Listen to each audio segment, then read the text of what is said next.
Assalamualaikum warahmatullahi wabarakatuh. Waalaikumsalam warahmatullahi wabarakatuh. Alhamdulillahi rabbil alamin wa bihi nasta'inu ala umurid dunya waddin.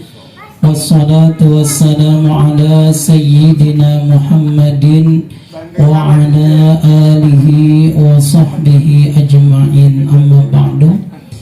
Yang kami hormati, yang kami muliakan, dan yang kami cintai guru-guru kita bersama yang turut hadir membersamai kita di majelis ini. Mudah-mudahan senantiasa selalu ditambah-tambah kemuliaan dan keberkahan oleh Allah Subhanahu wa taala. Amin. Yang kami hormati, yang kami muliakan segenap tokoh masyarakat, tokoh agama, tokoh pemuda, tokoh gang, ketua bacakan, semuanya sekaligus seluruh hadirin wal hadirat yang sama hadir di tempat ini yang tidak bisa disebutkan satu persatunya. Mudah-mudahan kita semua selalu dalam lindungan dan naungannya Allah Subhanahu wa taala. Puja dan puji syukur pertama-tama mari kita panjatkan kehadirat Allah Subhanahu wa taala atas segala limpahan nikmat, rahmat, karunia dan rezeki yang Allah berikan kepada kita. Kita bisa hadir, bisa kumpul di majlis ini dalam rangka thalabul ilmi, pengajian rutin, yang mudah-mudahan hadirnya kita di tempat ini menjadi wasilah dipanjangkan umur kita. Amin. Menjadi wasilah diberikan keberkahan dalam kehidupan kita. Amin. Mudah-mudahan lewat pengajian ini dilancarkan segala urusan kita. Amin. Lewat pengajian ini dimudahkan segala kesulitan kita. Amin. Lewat pengajian ini semuanya diberikan kesehatan. Amin. Salawat dan salam senantiasa selalu tercurah ke hariban baginda kita Nabi Muhammad sallallahu alaihi wasallam. Mudah-mudahan kita diaku sebagai umatnya beliau. Amin. Dan diberikan syafaatnya di akhirat kelak. Amin amin ya rabbal alamin. Para hadirin wal hadirat yang dimuliakan Allah, sebelumnya mohon maaf pada malam ini saya tidak bisa membersamai jamaah sekalian untuk waktu yang lama karena memang ada kegiatan pembacaan Maulid Al-Barzanji di masjid kami. Itu kalau saya nggak hadir Pak, pikirannya negatif aja gitu. Jadi bagaimanapun saya harus hadir gitu. Mentang-mentang bukan DKM katanya, laju baik sama mana? Ya namanya masyarakat, dianggapnya tidak mendukung lah segala macam, padahal ada kegiatan. Ya jadi mohon maaf, mungkin malam ini tidak ada sesi tanya jawab. Dah Bapak dengerin aja lah. Wih semangat.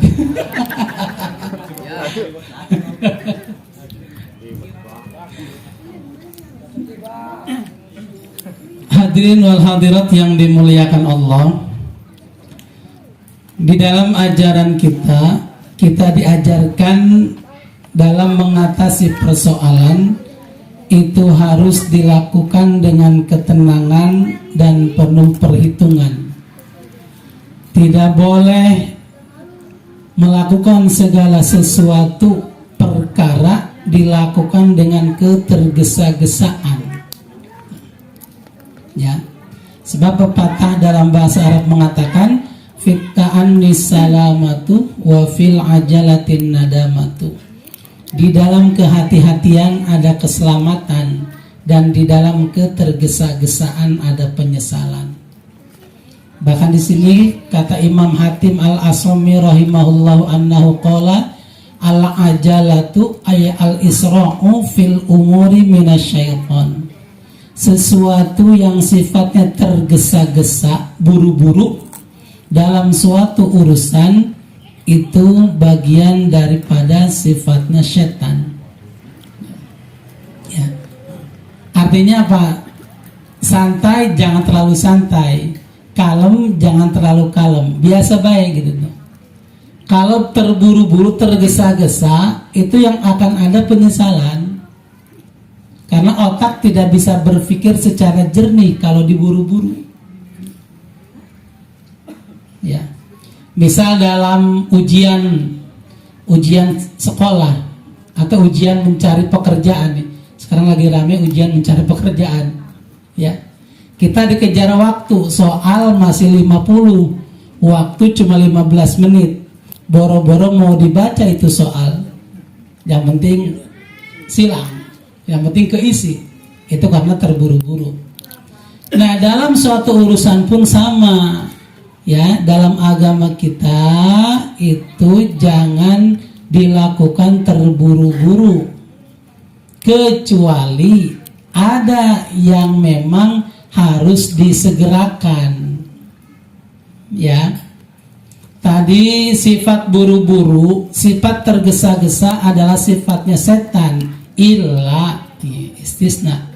Kecuali ada yang harus diburu-buru, ada yang harus disegerakan.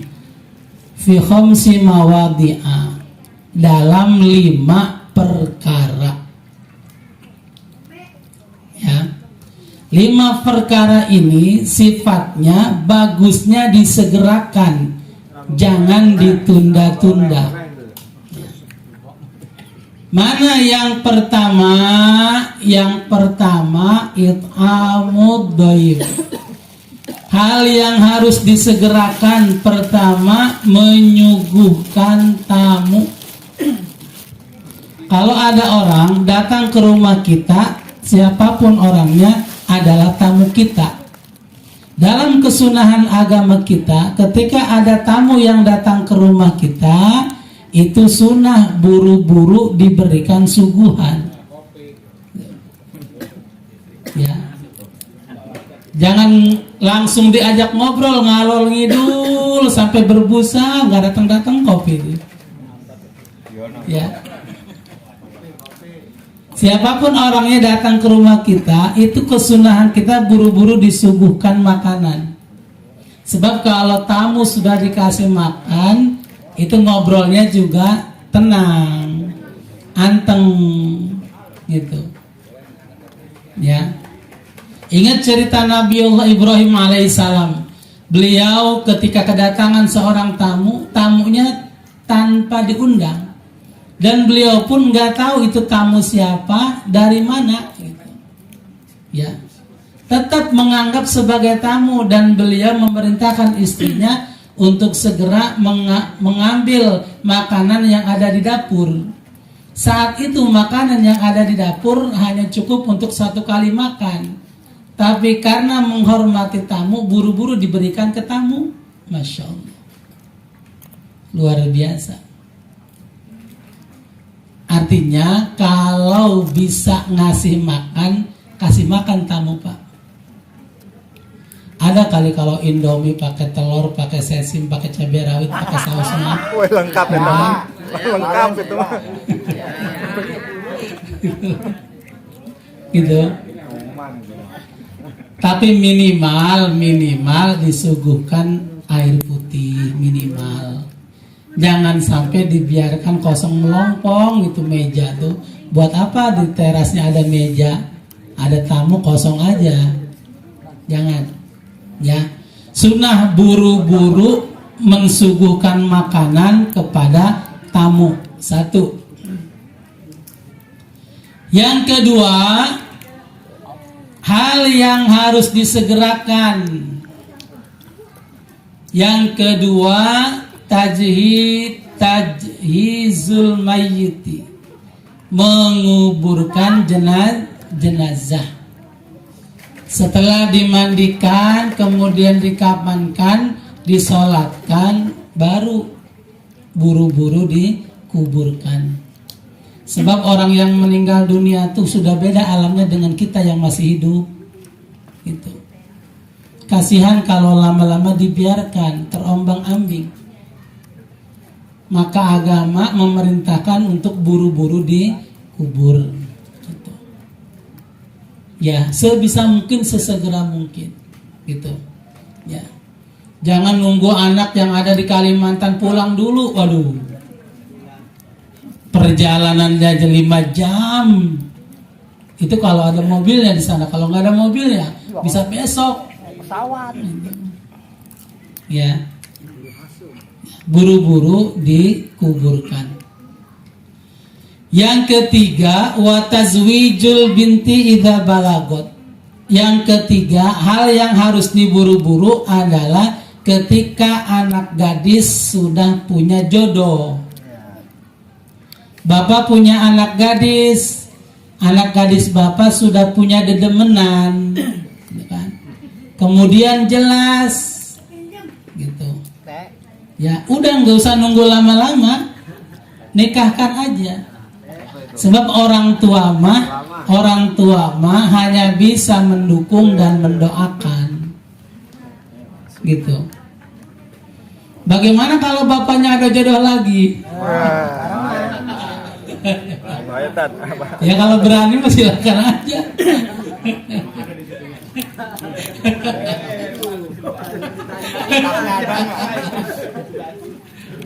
Ada katanya di kitabnya, Bu.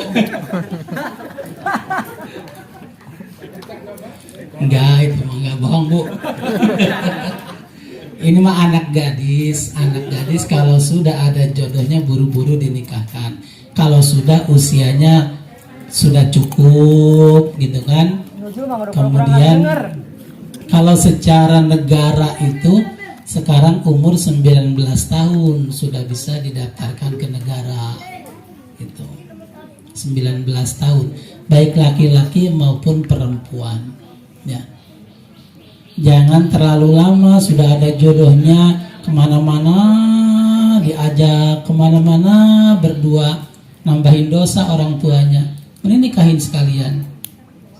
Bapak dan ibu sudah tidak tanggung jawab lagi, gitu kan? Begitu, ya. Yang ketiga.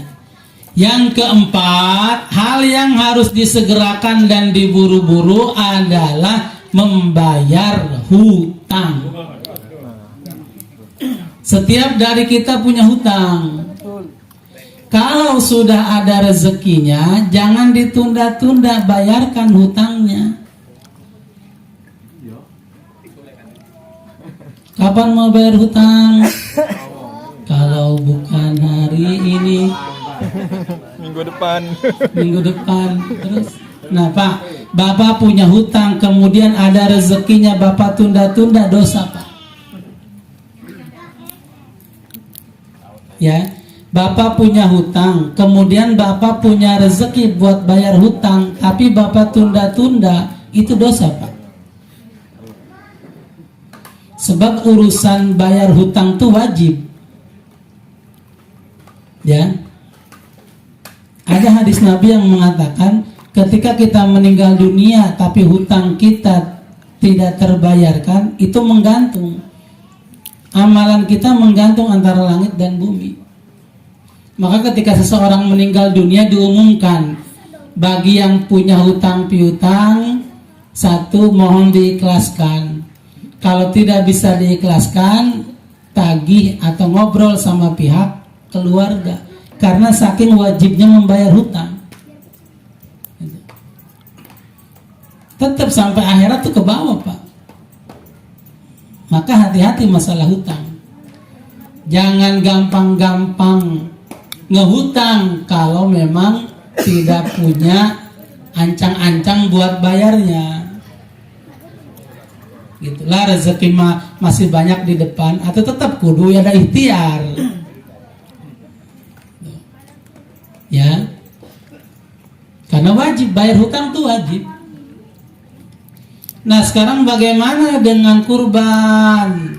Kurban nih sebentar lagi, seminggu lagi. Bapak pengen korban, padahal Bapak hutang banyak. Kurban tuh hukumnya sunnah muakkad, sunnah yang dianjurkan. Bagi siapa? Bagi yang mampu. Sedangkan hutang kewajiban, harus dibayar. Bayar aja hutang dulu, jangan mikirin kurban. Kalau memang tidak ada ke depan buat bayar hutang gitu loh. Ini lagi ada rezekinya nih. Pasnya pas Idul Adha mau kurban, tapi punya hutang, bayarkan hutang dulu Pak. Jangan kurban dulu, kurban mah sunnah. Bayar hutang mah wajib. Gitu. Karena kurban mah bagi yang mampu, sunnah muakkadnya, sunnah yang dianjurkannya bagi yang mampu. Kalau nggak mampu, ya nggak kurban. Justru harus dapat daging kurban gitu, gitu kan? Gitu. Ya, jangan memaksakan untuk ikut berkurban kalau memang punya hutang. Bayarin aja dulu, beresin dulu hutangnya. Gampang, masih ada tahun-tahun berikutnya. Mudah-mudahan sehat, mudah-mudahan panjang umur, mudah-mudahan ada rezeki ke depannya. Kan gitu. Kalau hutang nggak boleh ditunda-tunda kalau memang sudah ada, dosa. Masya Allah. Dari harta tuh Pak. Nah, bagaimana dengan hutang yang lain? Emang ada hutang yang lain? Ada. Mana kemarin puasa Ramadan bolong. Kalau bolong puasa Ramadan berarti punya hutang, wajib dibayar. Nah, sekarang ini ada kesunahan puasa bulan Dzulhijjah 1 sampai 10. Itu kan 9. 10-nya lebaran. Itu kan. Nah, bagi Bapak yang kemarin puasanya bolong, ini kesempatan bagus nih. Puasa niatnya qadha, dilakukannya pas ada kesunahan puasa sunnah ini, jadi double pahalanya. Qadhonya dapat, bayar hutangnya, puasa pahala sunnahnya juga dapat. Niatnya qadha aja. Niatnya qadha. Nawaitu shauma godin an qadai fardhi Ramadan lillahi ta'ala. Sama, ibu-ibu juga sama. Kemarin puasa haid, jadi nggak boleh puasa. Sekarang lagi bersih nih, lagi suci. Ini ada kesunahan puasa Dzulhijjah. Udah niat aja qadha. Niatnya mah niat qadha, puasanya qadhonya kebayar, sunnahnya pun dapat. Jangan ditunda-tunda, masih lama, masih setahun ke depan. Namanya waktu mah nggak kerasa. Namanya badan nggak selamanya sehat, kadang bisa sakit. Nih mumpung sehat, ya, kopi pahit, teh manis manis, semangka manis, keripik nggak alat nggak ya? Berarti kan sehat gitu, sehat gitu. Udah jangan males-males. Namanya hutang kalau nggak dibayar nggak lunas-lunas gitu. Harus dibayar, jangan nunggu nanti-nanti. Karena perintah bayar hutang ini harus disegerakan gitu. Bukan hanya dalam masalah finansial, ya. Tadi qadha, puasa, apalagi sholat juga sama. Sholat juga sama Pak.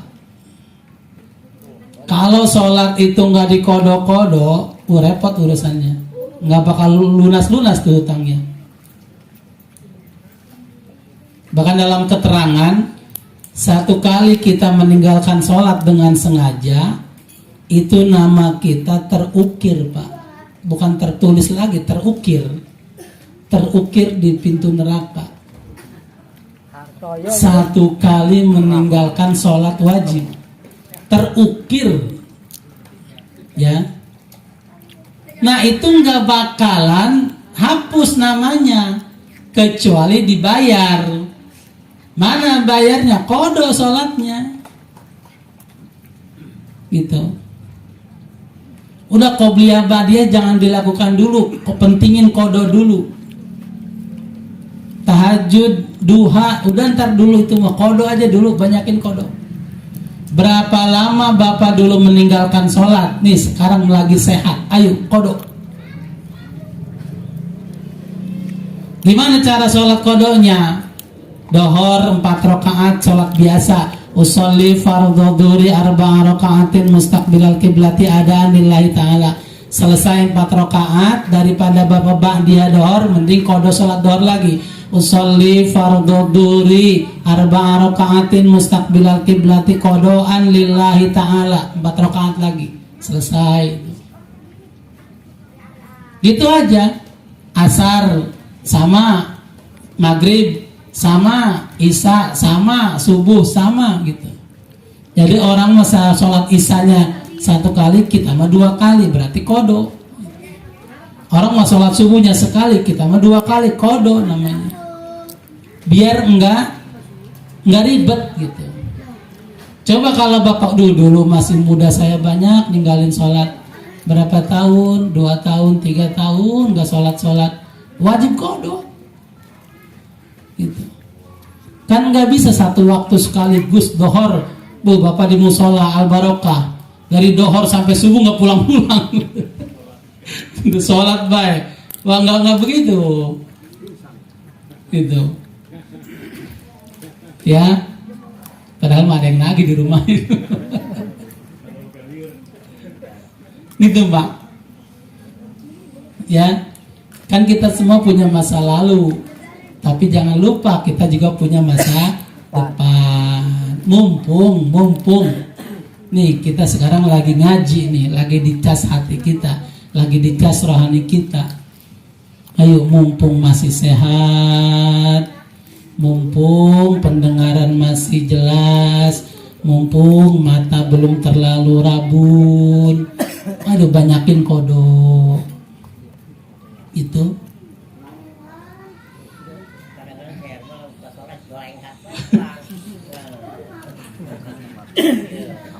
Nah, setelah kodok nanti bapak sholat tobat.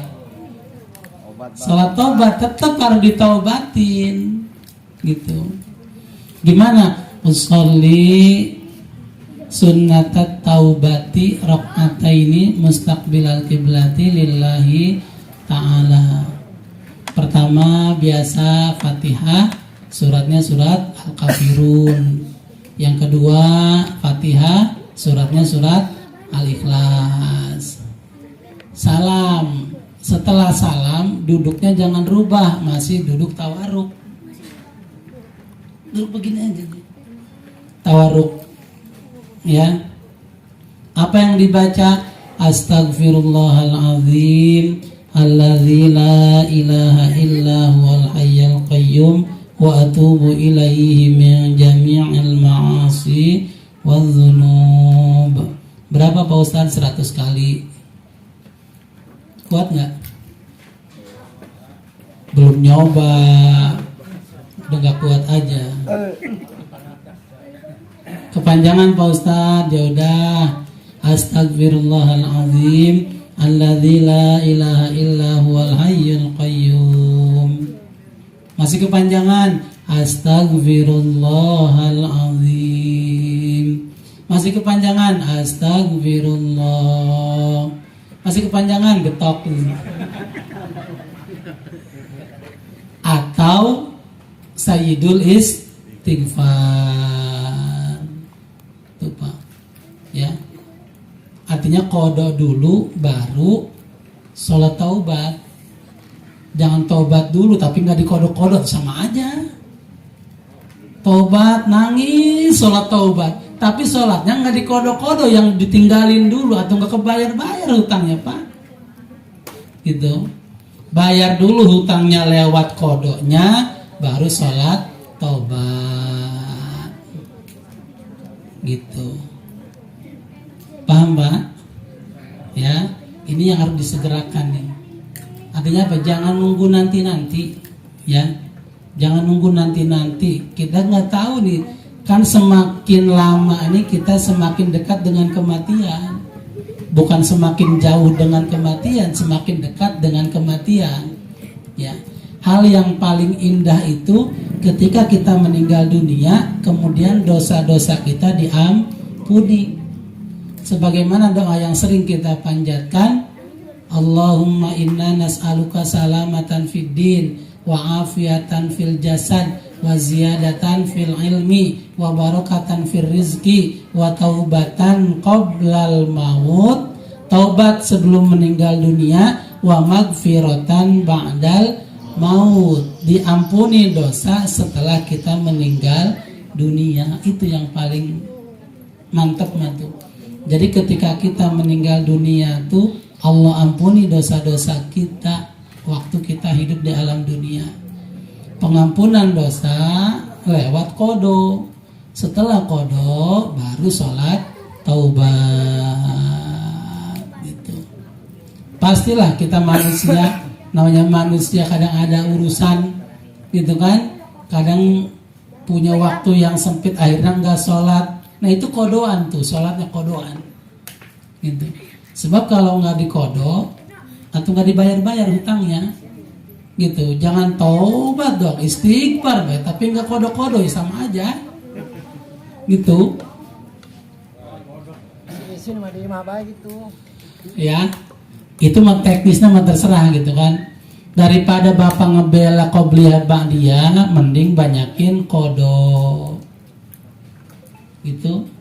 Karena qobliyah ba'diyah mah sebagai pelengkap, sebagai penambal doang. Kalau kodo mah kita bayar hutang, ya wajib bayar hutang gitu. Jadi harus bisa menilai mana yang wajib dan mana yang sunnah. Dahulukan yang wajib, sunnah mah nanti belakangan kalau wajibnya terselesaikan gitu. Gampang duha tahajud mah kodo bela gitu.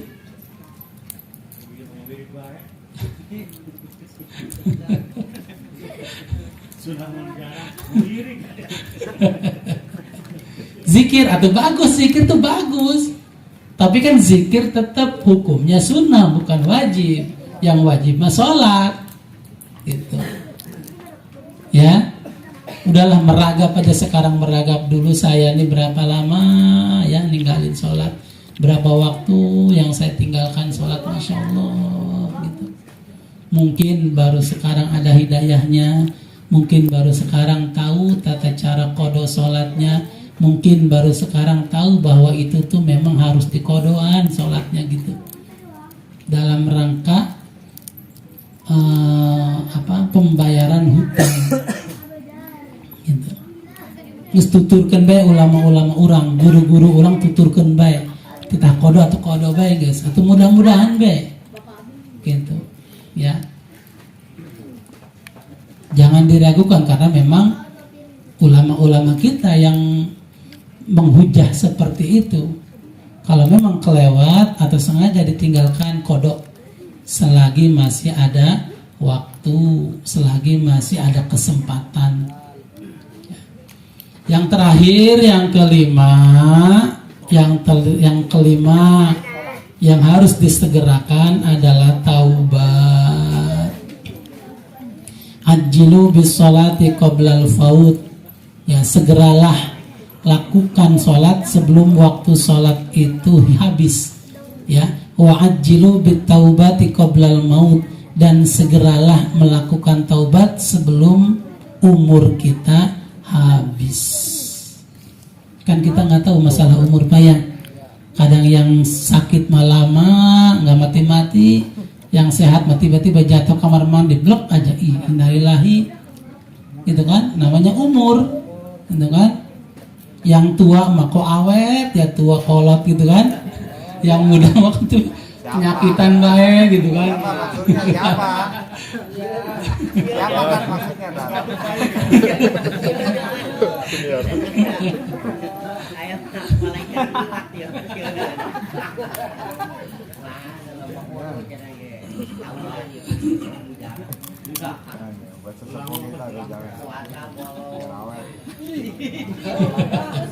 Tuh kan udah muncul tuh pengakuan-pengakuan. Ya, makanya buru-buru di kodoan ya, buru-buru di kodoan, mumpung masih ada waktu, mumpung ada kesempatan. Ya, berkaitan kurban tetap hukumnya sunnah muakkad, sunnah yang dianjurkan bagi yang mampu. Yang tidak mampu jangan maksa-maksain, apalagi lagi sambil ngutang sana ngutang sini. Ya demi kurban, ngutang sana ngutang sini, pas habis kurban bingung bayar, itu nggak boleh. Memberatkan namanya, membela yang sunnah. Udah kalau nggak mampu mah udah di rumah aja, nanti dianterin, gitu kan? Karena memang syiar, bagian daripada syiar tuh daging kurban memang dibagikan semuanya, gitu, baik muslim ataupun non muslim, pribumi ataupun yang kontrak, itu harus kebagian, gitu. Karena daging kurban mah semuanya harus dibagikan, dari ujung kuku sampai tanduknya harus habis dibagikan, gitu. Jangan ada yang ngumpetin, awas, haram itu, ya. Bagaimana dengan panitia? Panitia kudu minta ridho sama yang kurban, ya. Yang kurban pun harus ngerti, panitia tuh luar biasa capeknya. Atau wayahnya kalau ada lebih sedikit mah jangan cuma nyalahin bae. Udah potong sendiri, cacang sendiri, bagiin sendiri kalau suka nyalahin mah. Ya. Jangan suka main salah-salahan. Udah syukur diurusin juga udah syukur. Kalau ngurus sendiri mah nggak kebayang, Pak. Ya, kalau memang mampu mah udah kasih aja ke panitia, kasih administrasinya, kasih kopinya, kasih nasi padangnya, udah beres. Gitu. Ya. Jangan punya pikiran apa-apa. Adapun kalau katanya doang ini si bodoh, yang penting saya mah sudah kurban, percaya ke panitia, udah selesai, gitu. Panitia harus amanah. Kalau warganya belum kebagian semua, jangan ngambil duluan, ya. Bagiin dulu semua ke warga. Kalau warga sudah selesai, baru panitia. Ya resiko panitia begitu, Pak, gitu, ya. Tapi mudah-mudahan semuanya ikhlas, itu semua ladang pahala. Yang kurban pahala, yang panitia yang ngurusin kurbannya pun juga pahala. Yakin pahala, ladang pahala itu, ya. Adapun suara pro dan kontra ya pasti ada. Namanya hidup bareng-bareng, beda keluarga, beda suku, ya, beda kelamin, ya pasti ada aja pro dan kontra mah, ya. Cuman kita jangan jadi bagian orang yang kontra, yang pro aja. Sebab kita pun belum tentu mampu untuk jadi panitia, gitu. Ya, percayakan sajalah, ya, supaya semuanya berjalan sebagaimana biasa. Mudah-mudahan ada peningkatan baik dari pelayanan ataupun daging yang dibagikannya. Amin ya rabbal alamin. Ada berapa sapinya? Ya, bagi para dermawan jangan pelit-pelit, ya. Sunnah kurban tuh bukan cuma satu kali seumur hidup. Kalau memang mampu tiap tahunnya kurban aja, gitu. Saya mah keluarganya udah semua, atas nama keluarga udah semua kurban. Atau nggak apa-apa, besok dia lagi nggak apa-apa. Atau Pak RT nggak apa-apa buat Pak RT gitu. Gitu kan? Nggak apa-apa. Saya mah keluarga udah semua, ya udah atas nama Pak RT aja. Gitu kan? Ya alhamdulillah, ya gitu. Ada sunnahnya tuh memang bagi yang mampu, kalau memang tiap tahunnya mampu, gitu. Bukan sekali seumur hidup, bukan. Ya. Karena rezeki mah kalau dibagikan justru bertambah, bukan malah berkurang. Gitu. Kata Deddy Mulyadi begitu. Ya. Nah. Baik Bapak dan Ibu, mohon maaf ya tidak bisa panjang dan lebar. Sekali lagi mohon maaf, karena memang keadaan yang tidak memungkinkan. Sekali lagi mudah-mudahan ada manfaatnya. Mohon maaf lahir dan batin. Mudah-mudahan semuanya selalu dalam kekompakan. Mudah-mudahan tidak ada prasangka yang buruk-buruk. Semuanya prasangkanya baik-baik saja, insya Allah. Hadanallahu wa iyyakum ajma'in. Assalamualaikum warahmatullahi wabarakatuh.